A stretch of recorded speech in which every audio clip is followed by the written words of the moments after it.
Welcome to Business Spotlight.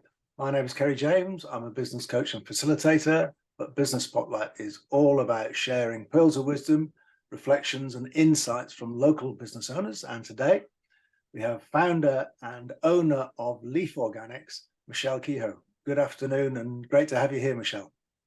Thank you, Kerry. Thank you very much for inviting me on. I appreciate your time.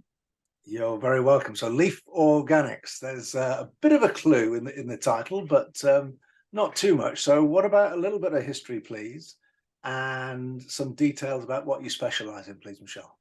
Oh, well, yes, a little clue in the title, but not just enough to get people interested. So I have created my own CBD brand, and obviously it comes from the plant, so that's where the leaf has come from, and organic because the CBD I use is organic from Colorado, so the two things kind of work well together. I created my brand. It was officially went live.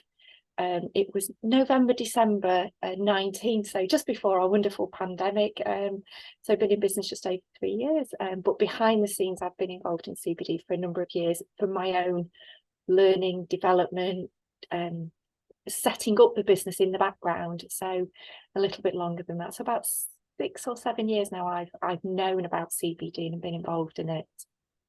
Okay, and I know a little bit about it, but not too much. What are the typical applications and benefits of CBD products?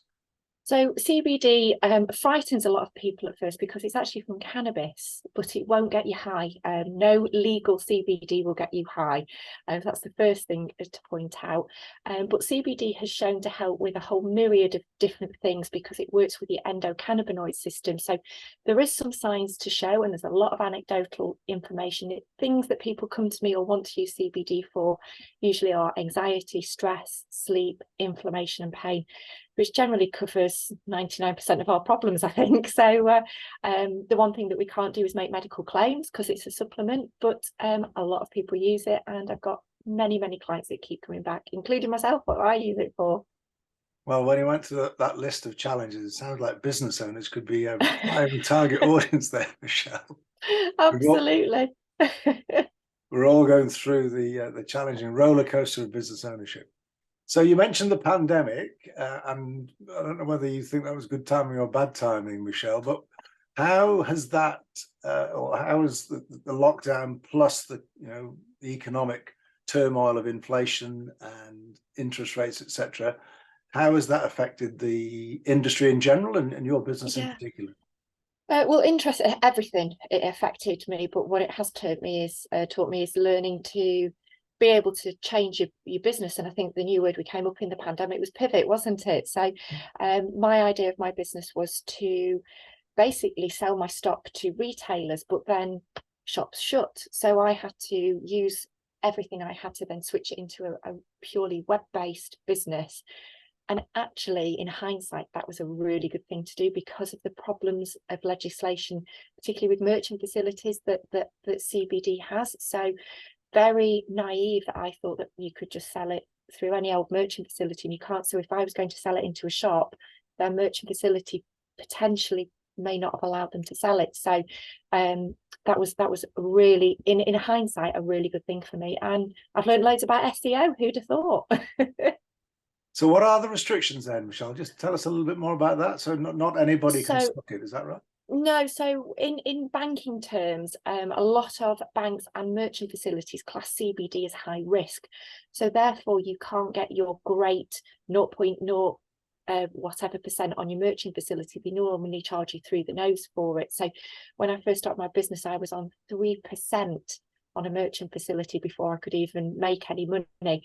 I've now, because I've got a decent business that's reputable, I've got a really good a really good merchant facility that I've actually got that right down to a usual rate.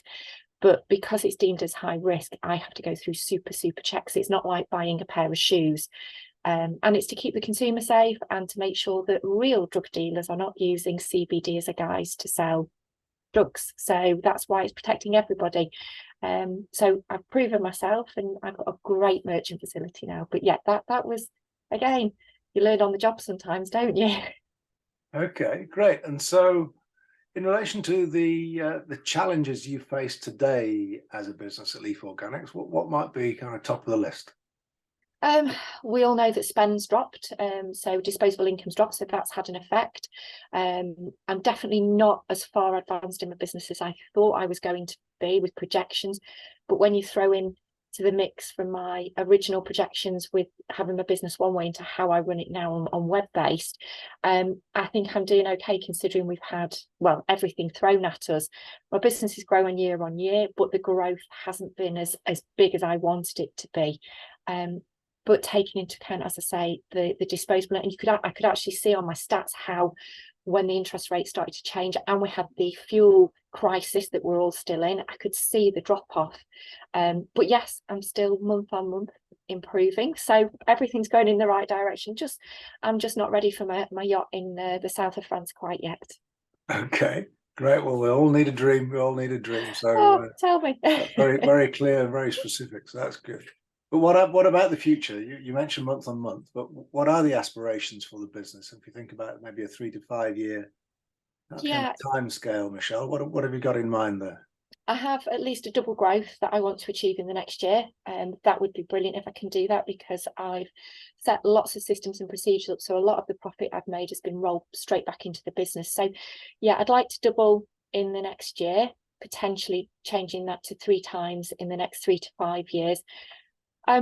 Will I keep running the business? If I keep automating it the way I can do that from my yacht in France, which might be a dinghy at this point, but we're still hoping for the south of France. So that my business is now remote. I can run it anywhere from the world, which is great. Who's to say if somebody made me an offer, would I sell it? I don't know. That's the bit that's the don't know, but it's definitely growth at the moment. Okay.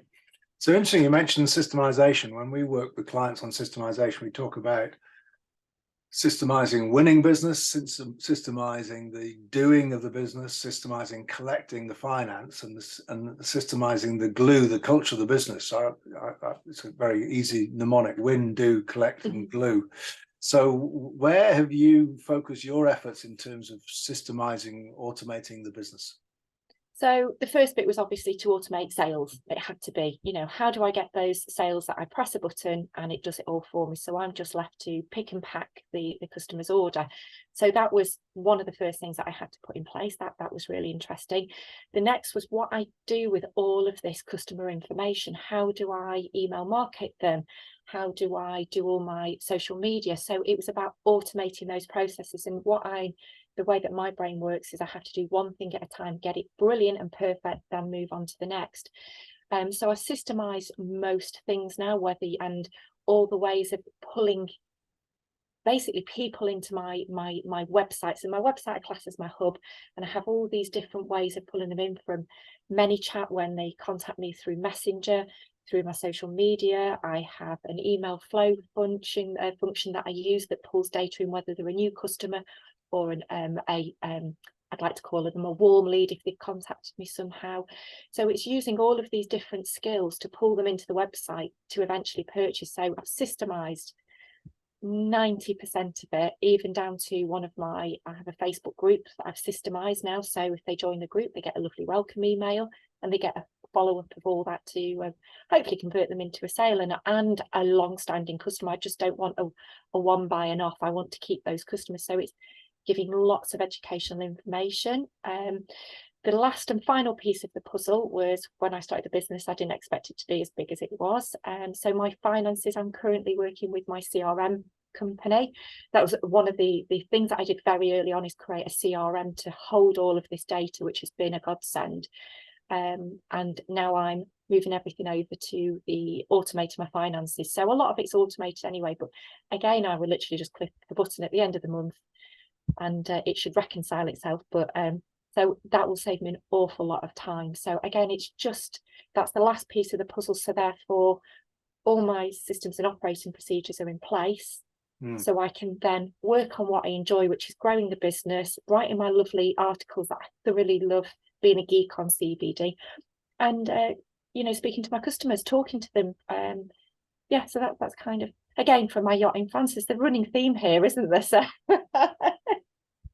Well, it's certainly a theme that we talk a lot to our clients about, and part of it is a mindset, isn't it? From a mindset from thinking as a business owner, it's my job to run the business, to it's my job to design systems that run the business, Yeah, so that my people can run the systems and I can lead my people. So it's very much as much a practical improvement as a mindset improvement, I think, isn't it, as well? So it's yeah. great to hear you made some progress on that. So you mentioned SEO, you mentioned a range of different kind of marketing tools and elements. Mhm. If what are we, 4 to 5 years in now, Michelle? What would be your top lessons if you were to give yourself advice on that day one, knowing what you know now? What would be the Um, top lessons you think you learned? I think for me, it was potentially, so I've got I'm still a one-man band, but I use lots of different people who are experts in the field, like the SEO experts, the marketing sales people, the email people, whoever they are, handing over the reins to them sooner. Because it was my baby, and also because CBD, there's a lot of legislation surrounding that. I was always terrified that they'd mess it up, but I actually have to have faith in my judgment that I've chosen the right people. So, and actually I've got loads of free time now, so, well, not as much as I'd want, but a lot more than I had in the early days, which was part of that business growth that I wanted. So sorry, my child's just come home from school and shouted hello, I apologize. And that's the other thing, I still work from home, which has been, lockdown gave me, I was always going to have offices, and I worked from home because I had children to educate and everything else in between. But actually it's been really beneficial working from home, because now I can see the children a lot more. So faith in your judgment of other people. What about some maybe more practical lessons on the marketing side? It sounds like that's been quite a steep curve from the CRM, the website, the SEO, etc. What do you think you've learned most in that side of the business? I think, again, for me, I was wet behind the ears. I've always been in sales, I've always been in marketing, but actually there was always a team around me that did all of those other things. So I had to very, very quickly learn. My business has to grow organically. I'm not allowed to do paid for advertising. So I've had to learn to grow an audience organically, and actually not expect results immediately. And it's, I'm 3.5 years in now, and it's now starting to grow, and it's the old snowball effect. And actually learning that I'm never going to be everybody's cup of tea, but the tribe that I have in the group of people, and nurture that group.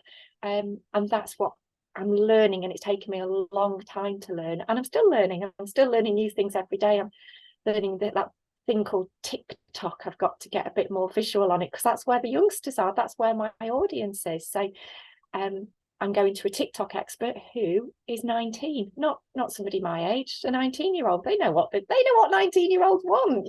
So again, it's learning that, sometimes, again, education doesn't mean the best. Sometimes learning on the job is the best as well. So it's I think, trusting my own judgment. I've gone right round in a circle there, haven't I? But again, trusting my own judgment. And what about the Facebook community? Has that been a key part of growing your tribe as you described?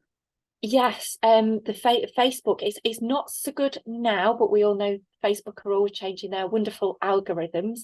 But Facebook groups for me, particularly my current one that I've just set up, wow, game changer. If you get it right, and again, you get the right person on to help advise you, and if you use it correctly, Facebook groups, I feel, are very undervalued.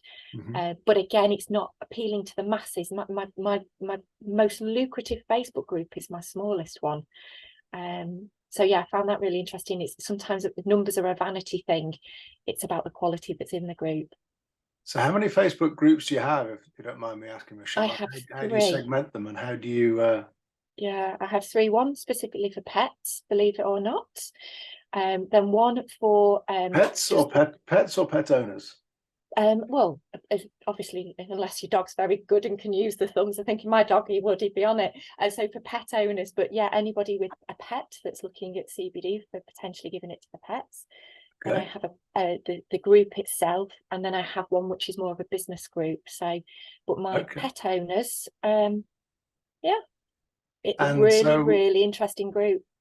Right. Well, I'm intrigued now. We have 3 dogs and 2 cats, but I've not heard of CBD in the context of pets, Michelle. So please give us a little bit more detail on that one, if that's okay. Yeah, so CBD for pets is an interesting one. Everybody else classes CBD as a supplement, except for the veterinary world, where it's classed as a medicine. So I have to be very careful what I say, because there are no legal pet CBD allowed in the UK. So if you notice, I don't sell a pet CBD.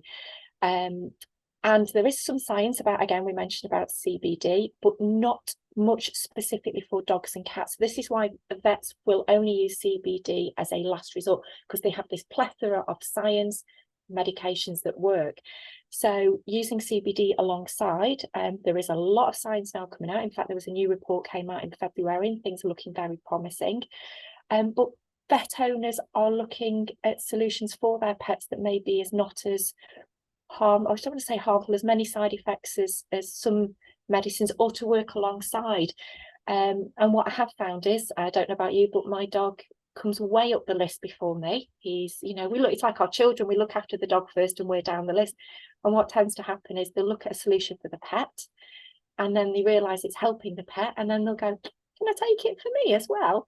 So I kind of get a double hit from it. But yeah, and I have one of my other favourite subjects is pets. So yeah, And what really would be the interesting. obvious applications? I didn't expect to go down this route of Yeah, questioning, no. Michelle, but what are the Yeah, obvious applications for pets? it surprised me. The main reasons people come to me with pets is dogs in pain, so usually arthritis, and then anxious pets. Those are the 2 main ones. We get a whole plethora of different ones in between. Epilepsy is another one. I actually work with vets as well, but it's mainly arthritic dogs and dogs that are anxious that they come to me for. So, which kind of covers most humans, doesn't it, when we hit a certain age? So. Very good. Excellent. So for pet owners or anybody else who's potentially interested in hearing more about CBD, do you have any offers or suggestions, or how do you recommend people get in touch? Yeah, well, thank you. Well, I have my website, which is leaforganics.co.uk, but the biggest thing that I offer that not many do is I offer a free consultation service. We say 15 minutes, but that is geared up if you need longer than 15 minutes to discuss what you're looking at. I've got years of experience. I actually come from a sports and science background, so I understand the body and supplements. So sometimes we might start talking about CBD, but we might end up talking about running or exercise or diet. So that's what I offer. It's a free, confidential, so anything you discuss with me won't go any further, and I'll do my best to guide you to the best products and other things that might be suitable for you. And that can be booked through that website, can it, Michelle? Yes, yeah, absolutely. Just book it. It's a big button at the top that says consultation. It's totally free. Give me a shout, and I'm always happy to help. Excellent. Well, we'll add that link to the narrative to go with these videos, Michelle. Thank you. It's been a fascinating talk with you. Thank you ever so much for your time and your contribution, and all the very best with Leaf Organics. Thank you so much. Thank you very much for having me on, Ceri. You're welcome.